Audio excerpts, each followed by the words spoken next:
Welcome everyone. My name is Holly Murphy and I'm the Advanced Practice Leader of Trauma-Informed Care at the IWK Health Center. We welcome you here today to learn more about an introduction to trauma-informed care in the school setting.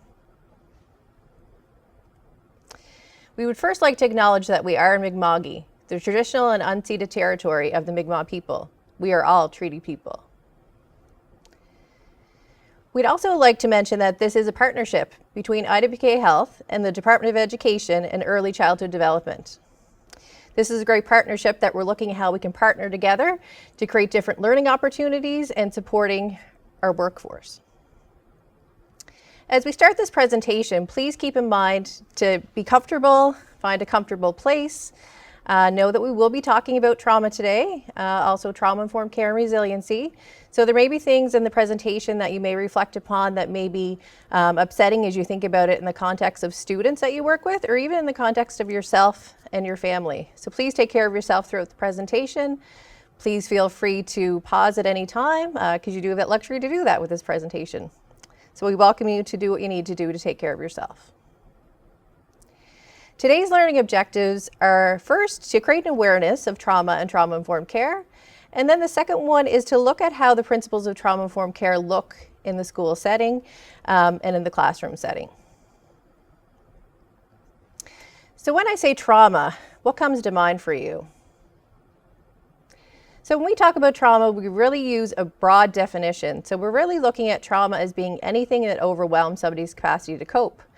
And these can be various things that we'll get into in a moment. And we also want to mention that it can happen at the personal level, it can happen in someone's family, it can happen within a collective culture or group of people. So we want to keep it known that it does happen in many levels, in many ways.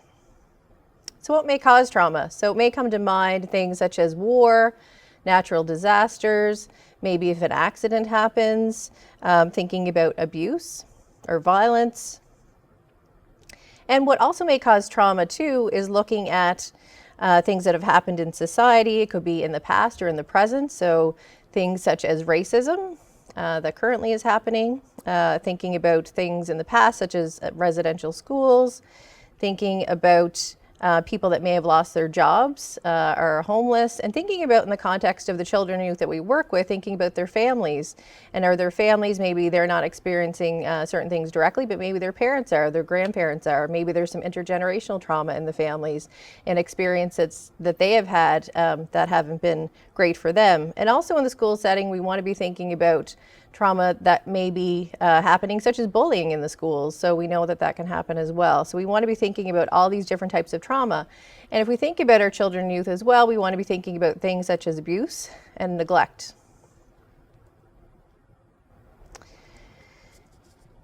So what are the common effects of trauma? So when you think about children in your classroom that you may know have experienced trauma or may not even know that they've experienced it. So there's a variety of things that they can experience. So you may see a child that is very withdrawn, has their hoodie over their head, is feeling that they're not able to make many friends, is having difficulty concentrating. You may have children that are very maybe upset or depressed in the school, in the classroom. They may be feeling that they want to self-harm. You may learn that they're using substances, or you may learn that they're also feeling a bit of shame about themselves, or they're not having a great feeling about their identity and who they are. So trauma can show up in many different ways, and we see this in many different ways in our children and youth that we work with. One study that really was a big study for trauma and trauma-informed care, really looking at adverse childhood experiences, was a study done by the Center for Disease Control and Kaiser Permanente in the United States. So they did look at adults that had experienced trauma as a child. So they looked and they asked these people, have you experienced any neglect as a child, physical or emotional? Have you experienced any abuse? So that could be emotional, physical, or sexual. Or have you had any, they called household dysfunction in your family. So if you had someone in your house that had experienced mental illness, maybe some substance use, where your mother was treated violently, divorce in the home. So they asked all these questions really looking to see what people experienced. And what they found out was quite alarming. So in that study, about 67% of them said they experienced at least one of those ACEs.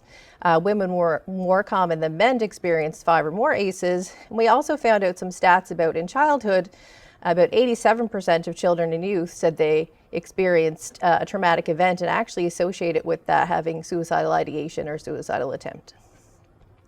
The other thing the ACEs found is that as people moved from childhood and adolescence into adulthood, they found out that the more ACEs you had, the more likely you were to have physical and mental health illnesses. So you're more likely to have heart disease, cancer, depression, anxiety.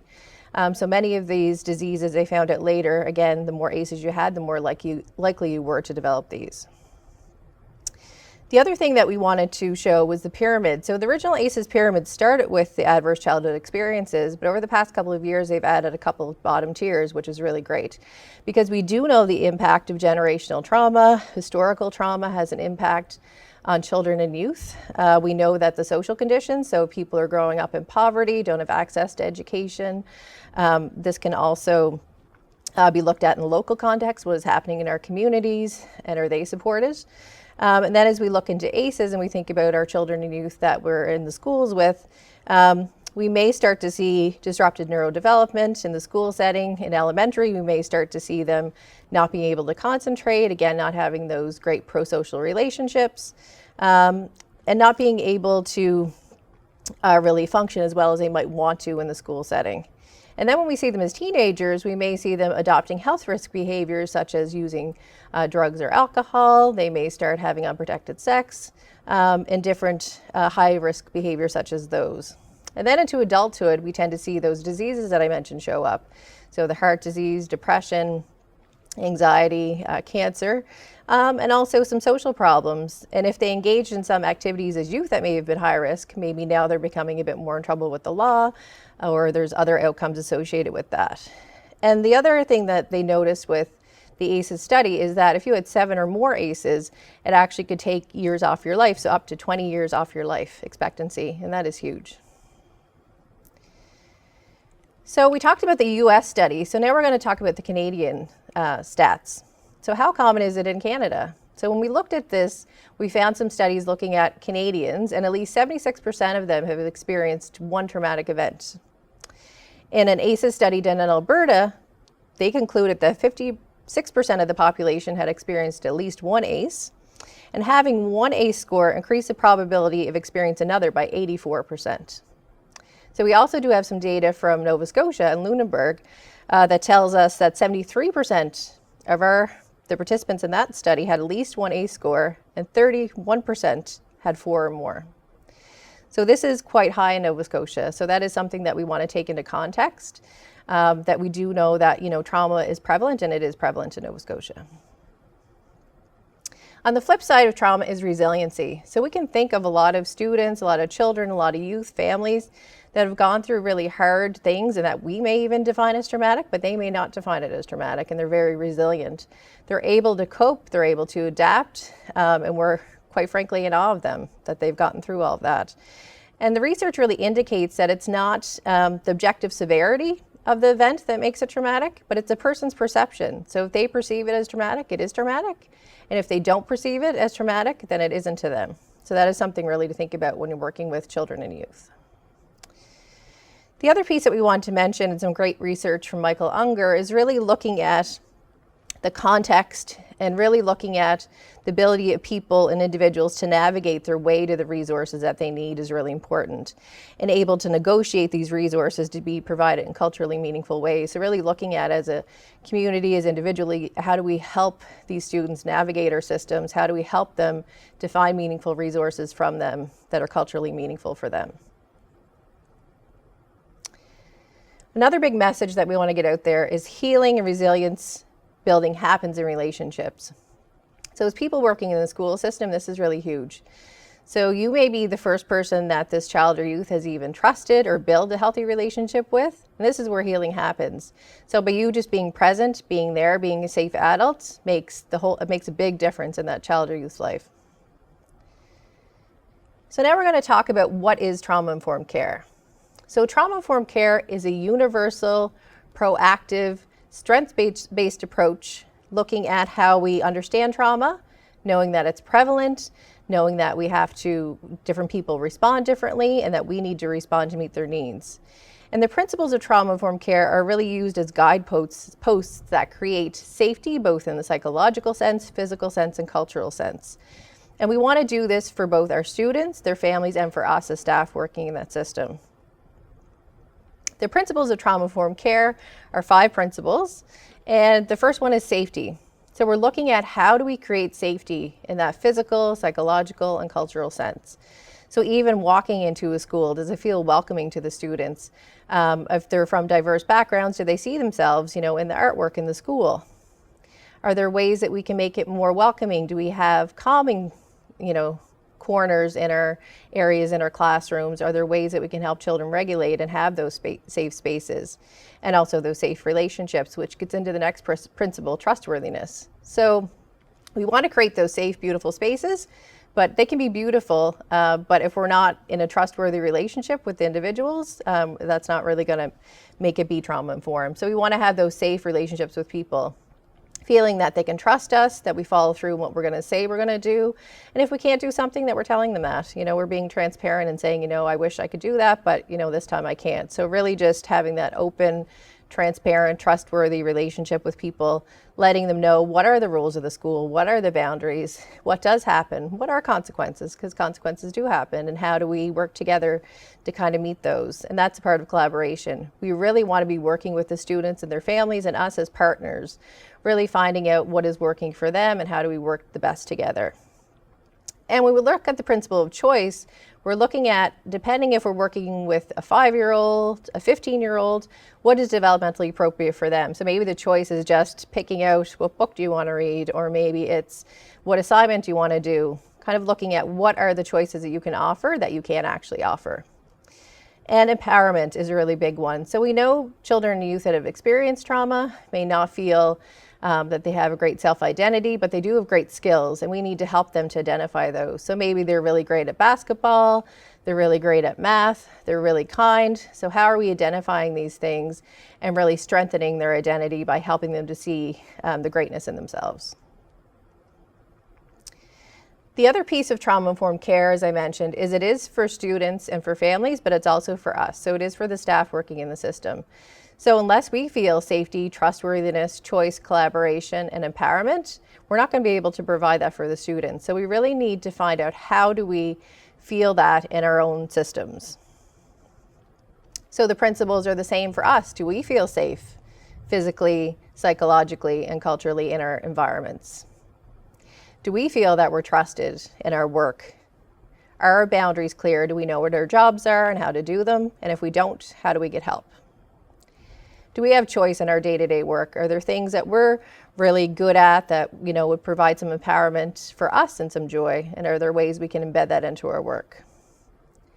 And do we also share power and collaboration? And do we feel part of, the school and part of the changes that are happening? So thinking again how these principles apply to the staff.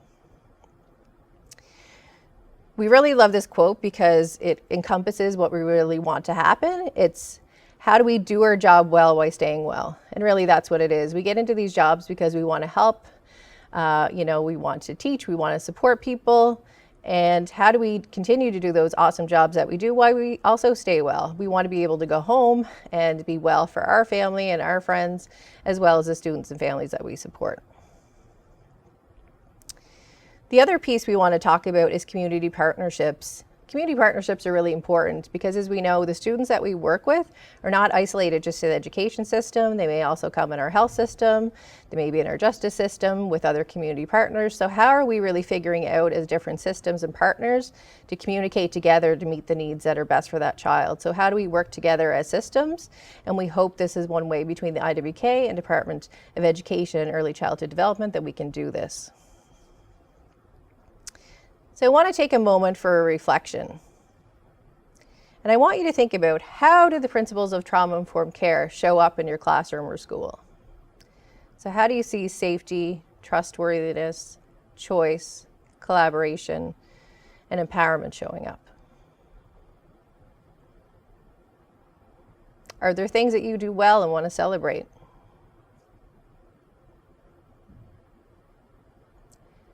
And are there things maybe that you could add to or you could change?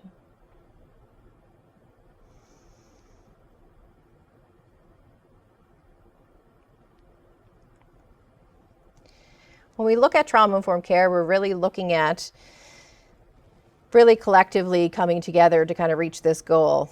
So this quote really encompasses what we're hoping for. Trauma-informed systems, principles, and practices support reflection in place of reaction, curiosity in lieu of numbing, self-care instead of self-sacrifice, and collective impact rather than siloed structures. So we hope collectively today that we can start to do that. We also want you to know that there are many other webinars that we have done in partnership with the IWK and the Department of Education and Early Childhood Development. So we have a webinar that is just devoted to staff resiliency and wellness for educators. As I mentioned, a huge part of trauma-informed care is staff wellness. So you can check that out. And we also have another extension of this presentation. This is an introductory presentation, but another presentation is going to be looking at strategies to consider for creating a trauma-informed school environment. And that is an hour presentation that's going to look into strategies in the school and how to create classrooms that are trauma-informed and how to have those school environments that are trauma-informed. And the other presentation that we also have is child and youth grief and trauma and supporting children, youth, and staff. So we want you to check those out if you're interested, and also there's other links and websites there if you want more information. So I want to thank you today for taking the time to watch this webinar on Your Experiences Matter, an introduction to trauma-informed care in the school setting. And thank you, everyone.